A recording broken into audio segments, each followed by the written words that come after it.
Well, we've reached that point in the day where we're going to have our closing remarks to a very busy and very good day. Some great speakers, some great panel members, and we want to thank those people for doing a wonderful job today. With our closing remarks is Mitch Coulter. Mitch is the Executive Director for Northarvest Bean Growers Association. In the Northarvest region, which is Minnesota, North Dakota, it encompasses 2,300 plus dry bean farmers representing the largest production of the high-quality dry beans in all of North America. The organization focuses on market development, education, promotion, and research of dry beans. Prior to his work with Northarvest Bean Growers Association, Mitch spent a decade working on behalf of corn farmers in trade development, biofuels, and value-added research. He spent 7 years in John Deere's Special Technology Group and worked in commodity risk management for ag technologies.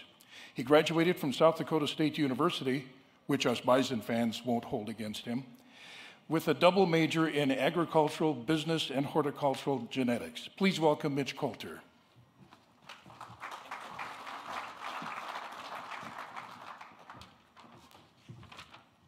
Good afternoon, everybody, and thank you for coming to the show, and I hope you were able to take something away that's useful for you. A couple things I just want to touch on before closing this out. If you look at your Bean Grower magazine that'll be coming out, there is a lot of news around a new organization that's been formed. It's called the Midwest Dry Bean Coalition. This is a combination of North Central Bean Dealers members and Northarvest Bean Growers Association. And the two organizations really have focused on 4 priorities. I just wanted to touch on those. It's really all-encompassing of a lot of the information you heard today. But in that process, we talked about sustainability today. We are working on a project with NDSU that's a life cycle assessment that'll help feed that information.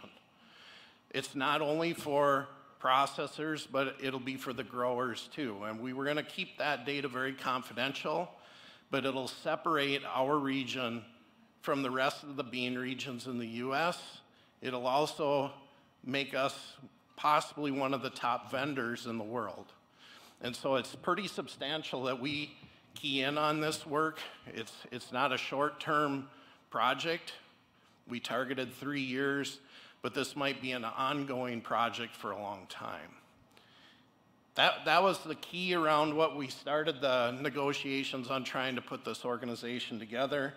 But in addition, we're also going to focus on a commission study with NDSU Economics Department that'll look at both the worth and the economic contribution of dry beans to North Dakota and Minnesota both as a region.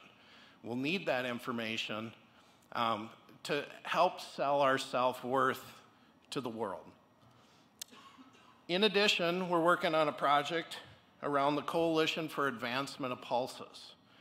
This is a focus on dietary guidelines that happens every 5 years.